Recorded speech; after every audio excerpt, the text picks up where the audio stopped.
जापानमा यस्तो कडा रुलहरू छ नि जब एउटा सिम्पल प्लास्टिकले पनि तपाईलाई 3-3 वर्षसम्म जेल हाल्न सक्छ। म अहिले बसेको ठाउँ चाहिँ सप्पोरो हो, बट यो ठाउँ चाहिँ यति इन्ट्रेस्टिङ छ नि, इन्टरनेटमा क्राइम्स इन जापान भनेर सर्च गर्दा आधा जति त यही ठाउँको मात्र आउँछ। र आजको स्टोरी पनि म बसेको ठाउँको नै छ। एक वर्ष अगाडि युके को टुरिस्ट सप्पोरो घुम्न आएको बेला ऊ कन्भिनियन्स स्टोरमा शपिङ गर्न जान्छ, बट त्यो पसलमा थियो सेल्फ पेमेन्ट काउन्टर जहाँ कस्टमरले आफ्नो सामान आफै स्क्यान गरेर पैसा तिर्नु पर्छ। त्यो मान्छेले सबै पैसा तिर्छ, तर पसलबाट बाहिर निस्किँदा काउन्टरमा राखेको एउटा प्लास्टिक लिएर निस्किन्छ जसको लागि 3 येन तिर्नु पर्थ्यो, जुन त्यो मान्छेले तिरेको थिएन।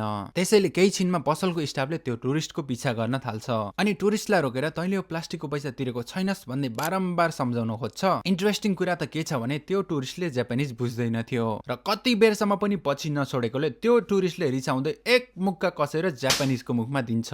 र अब सुरु हुँदै थियो मेन स्टोरी। जापानिज स्टाफले हतारिँदै पुलिसलाई बोलाउँछ र सबै सोधपुछ गरेपछि फाइनली पुलिसले पनि त्यो टुरिस्टलाई अरेस्ट गर्छ।